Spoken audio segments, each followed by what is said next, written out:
Welcome to icon news. నేను మీ పవన్ కృష్ణమూర్తి. ఇటీవల తెలంగాణలో బయటపడ్డటువంటి ఫోన్ ట్యాపింగ్ వ్యవహారం ఎంత కలకలం రేపిందో అందరికీ తెలిసినటువంటి అంశమే. ముఖ్యంగా 2014లో ఎన్నికైనటువంటి బీఆర్ఎస్ ప్రభుత్వం అప్రతిహతంగా 9.5 ఏళ్ల పాటు పరిపాలన సాగించి వాళ్ళ పరిపాలనని ముందుకు తీసుకెళ్లడానికి యూజ్ చేసుకున్నటువంటి టెక్నిక్ ఈ ఫోన్ ట్యాపింగ్. ప్రభుత్వం మన ఏం చేస్తాడు, మొత్తం అందరిది కూడా ట్యాప్ చేయండి, అన్ని మనకు తెలియాలి అని చెప్పి వాళ్ళకి అనుకూలంగా మలుచుకొని ప్రతిపక్షాలు కావచ్చు, మీడియా కావచ్చు, ప్రముఖులు కావచ్చు, అందరివి కూడా ఫోన్ ట్యాపింగ్ చేసి ఎక్కడికక్కడ పదవిని నిలుపుకోవడంలో చాలా గట్టిగా పనిచేశారు, ఫలితం కూడా పొందారు. కానీ మొన్న జరిగినటువంటి ఎన్నికల్లో బొక్కబొర్ల పడ్డారు. సో కాంగ్రెస్ పార్టీ నేతలు ముందు నుంచి కూడా రేవంత్ రెడ్డి దగ్గర నుంచి అందరూ కూడా, ఈవెన్ రేవంత్ రెడ్డి తెలుగుదేశం పార్టీలో ఉన్నప్పటి నుంచి కూడా ఫోన్ ట్యాపింగ్ జరుగుతోంది అనడానికి ఉదాహరణ ఆ రోజు జరిగినటువంటి ఓటుకు నోటు కేసు. ఇప్పుడు దానికి సంబంధించినటువంటి వివరాలు కూడా త్వరలో బయటికి వస్తాయి. దానికి సంబంధించి అన్ని కూడా బయట పెట్టేటువంటి అవకాశం ఉందని చెప్తున్నారు. దుగ్గ్యాల ప్రణీత్ రావు అనేటువంటి ఇంటెలిజెన్స్ ఆఫీసర్ దీని మీద కేసీఆర్ నియమించి, అందులోనూ తనకి దూర బంధువు కూడా అవుతారట. ఇది మొత్తం అంతా జరిగింది. సో సస్పెండ్ చేసింది ప్రభుత్వం. ఫర్దర్ ఎంక్వైరీ కూడా నడుస్తోంది దాని మీద. ఇప్పుడు ఈ ఫోన్ ట్యాపింగ్ వ్యవహారానికి సంబంధించి ఆంధ్రప్రదేశ్లో కూడా గుబులు మొదలయ్యింది. రేపొద్దున్న ప్రభుత్వం ఖచ్చితంగా మారుతుంది, మారిన తర్వాత మా పరిస్థితి ఏంటి అని అధికారులు ఇప్పటికే బెంబేలెత్తిపోతున్నారు. అట్ ద సేమ్ టైం అధికారులు కూడా ఇప్పుడు ఉన్నటువంటి పరిస్థితుల్లో వైఎస్ఆర్సీపీ నాయకులకి ఎటువంటి ప్రత్యేక సౌకర్యాలు కల్పించడంలో కానీ, లేదంటే వాళ్ళు అడిగిన ఇన్ఫర్మేషన్ ఇవ్వడం కానీ చేయడం లేదు అనడానికి మొన్న జరిగినటువంటి సంఘటనే ఉదాహరణ. విశాఖపట్నంలో గవర్నర్ బంగ్లాలో ప్రెస్ మీట్లు పెట్టుకుంటామని వైసీపీ నాయకులు ఎవరు అడిగినా సరే ససేమీరా కుదరదు అని పర్మిషన్ లేకుండా చేస్తున్నారు. మంత్రి గుడివాడ అమర్నాథ్ కావచ్చు, నిన్న లక్ష్మీ పార్వతి కావచ్చు, మేము గవర్నర్ బంగ్లాలోనే ప్రెస్ మీట్లు పెడతామంటే గతంలో సార్ పెట్టుకోండి మీ ఇష్టం, ఏం పర్వాలేదు అని చెప్పి బాకా ఊదినటువంటి అధికారులు ఇప్పుడు మౌనంగానే ఉంటున్నారు. కొంతమంది బహిరంగంగానే ఇలాంటివి చేయడం కుదరదు అని మొహమ్మద్ చెప్తున్నారని తెలుస్తోంది. సో ఇక ఫోన్ ట్యాపింగ్ వ్యవహారానికి వస్తే, ఆంధ్రప్రదేశ్లో ఫోన్ ట్యాపింగ్ అనేది ముందు నుంచి జరుగుతూనే ఉంది. ప్రతిపక్షాలు, మీడియా, సోషల్ మీడియా కార్యకర్తలు కావచ్చు, ప్రతి ఒక్కళ్ళ ఫోన్లు ట్యాప్ అవుతున్నాయి అనేది అందరికీ తెలిసినటువంటి విషయమే. కానీ మేమేం చెయ్యట్లేదు అని ప్రభుత్వం సమర్థించుకుంటుంది. అయితే కోటంరెడ్డి శ్రీధర్ రెడ్డి, రఘురామకృష్ణరాజు గారి ఫోన్లు ట్యాప్ అయ్యాయి అనేది అందరికీ తెలిసినటువంటి విషయమే అప్పట్లో.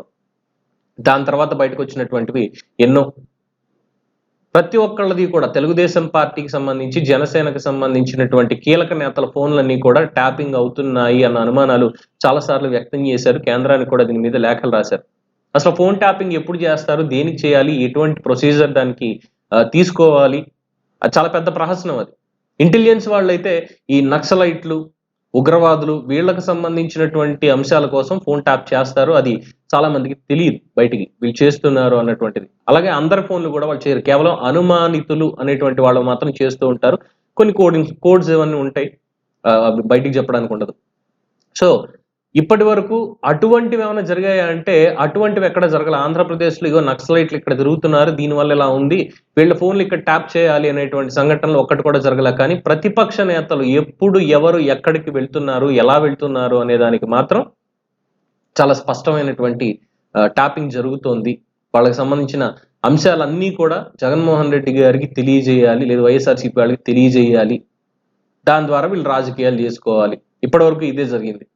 సో తెలంగాణలో జరిగినటువంటి ఫోన్ ట్యాపింగ్ వ్యవహారంతో ఇప్పుడు ఆంధ్రప్రదేశ్లో అధికారులు రేపన్న రోజున ప్రభుత్వం మారితే మా పరిస్థితి ఏంటి, ఎందుకంటే కంప్లీట్ సిబిసిఐడి ఏదైతే ఉందో ఆంధ్రప్రదేశ్ సిఐడి పోలీసులు ఎవరైతే పనిచేశారో ఇప్పటి వరకు వాళ్ళందరి మీద కూడా కేసులు నమోదయ్యేటువంటి అవకాశం ఉంది.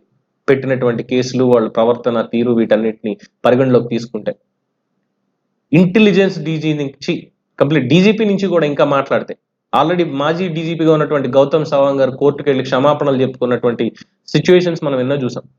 ఇప్పుడున్నటువంటి డీజీపీ గారు అయితే మౌనం ముని, ఆయన అసలు మాట్లాడటమే వేరు, మాట్లాడడం కూడా మాట్లాడరు. ఇంకేం చెప్పాలి వీళ్ళ గురించి. సో అడుగులకి మడుగులొత్తుతూ జగన్మోహన్ రెడ్డి గారి అనుయాయులు వాళ్ళందరూ ఏది అడిగితే అది ఇప్పటి వరకు చేసినటువంటి అధికారులు, కేవలం పోలీస్ అధికారులు మాత్రమే కాదు, మొత్తం అధికార గణం అంతా కూడా భయపడుతున్నారు. Telugu Desam party, Janasena plus BJP కూడా ఇప్పుడు పొత్తులోకి రావడంతో ఎక్కడికక్కడ సైలెంట్ గానే ఉంటున్నారు. ఇక ముందు ఇలాంటివి జరగవు, ఎలా జరుగుతాయి, జరగవు అని చెప్తున్నారు కానీ ఇప్పటిదాకా జరిగినటువంటి వాటి మీద రేపొద్దున ఎంక్వైరీ జరిగితే ఆధారాలన్నీ బయటకు వస్తే ఏంటి పరిస్థితి? ఎందుకంటే తెలంగాణలో పూర్తిగా ఆధారాలు ఒక్కొక్కటి బయటికి తీసి కన్ఫర్మేషన్ కూడా చేసుకుంటున్నారు. ఎస్, ఇదంతా జరిగింది వాస్తవమే అని చెప్పి. అలాగే ఆంధ్రప్రదేశ్లోకి వస్తే రేపొద్దున ఖచ్చితంగా ఆధారాలన్నీ బయటపడతాయి. ఇప్పటికీ నారా లోకేష్ రెడ్ బుక్ ఒకటి మెయింటైన్ చేస్తున్నారు. రెడ్ బుక్ లో ఈ ఫోన్ ట్యాపింగ్లకు సంబంధించినటువంటి అంశాన్ని కూడా ఆయన నోట్ చేసుకోవడం జరిగింది. దాని మీద త్వరలోనే ప్రభుత్వం మారిన తర్వాత అతి త్వరలో చర్యలు కూడా ఉంటాయని చెప్పి చెప్తున్నారు. మరి అందులో ఏ అధికారుల పేర్లు రాశారో అనేది తెలియదు కానీ వాళ్ళందరి మీద చర్యలు న్యాయపరంగా చట్టపరంగా చర్యలు ఉంటాయని చెప్తున్నారు. సో ఇది ఇప్పుడు పోలీసులకి లేదా మిగతా అధికారులకి కూడా ఒక సవాల్గా మారిపోయింది. రేపొద్దున్న ఏంటి మా పరిస్థితి ప్రభుత్వం మారితే అని. సో ఇలాంటి పనులు చేస్తే మరి అటువంటి శిక్షలు పడకుండా ఎలా ఉంటాయి? అవే కదా పడేది. సో మనం ఒక ప్రభుత్వ అధినేతకి ఎక్కడ దాకా ఉండాలో అక్కడ దాకానే మనం పనిచేయాలి. ఆయన అడిగాడు కదా అని చెప్పి ప్రతిపక్ష నేతలో కావచ్చు, మిగతా వాళ్ళు కావచ్చు, ఫోన్ ట్యాప్ చేసేసి ఇదిగో సార్ అని ఇచ్చేస్తే తర్వాత ప్రభుత్వం మారితే ఆ ప్రభుత్వంలో వచ్చేటువంటి వాళ్ళు ఊరుకుంటారా అన్న ప్రశ్న వాళ్ళకి ఇప్పుడు ఉదయిస్తోంది. మాట్లాడితే ప్రతిపక్షంలో ఉన్నటువంటి వాళ్ళు ఏమన్నా ఒక ఆరోపణ చేస్తే గతంలో కూడా చూడడం జరిగింది. ఈ ఫోన్ ట్యాపింగ్ అనే అంశం మీద చంద్రబాబు నాయుడు గారు ఒక ట్వీటో లేఖ ఏదో రాస్తే దానికి ప్రతిగా ఐపీఎస్ అధికారుల సంఘం వాళ్ళు మా ప్రతిష్టని మసకబారేలా వ్యాఖ్యానిస్తున్నారు, మేము చేయని తప్పును మాకు ఆపాదిస్తున్నారు అని చెప్పి లేఖలు రాశారు. ఇప్పుడు ఆ లేఖలు రాసినటువంటి ప్రతి అధికారికి కూడా రేపన్న రోజున సమాధానం చెప్పుకోవాల్సిన అవసరం ఏర్పడుతుంది. తప్పు నిజంగా చేస్తుంటే వాళ్ళ దగ్గర నుంచి తప్పు జరిగి ఉంటే దానికి తగ్గట్టుగా శిక్ష కూడా పడేటువంటి అవకాశం ఉంటుంది.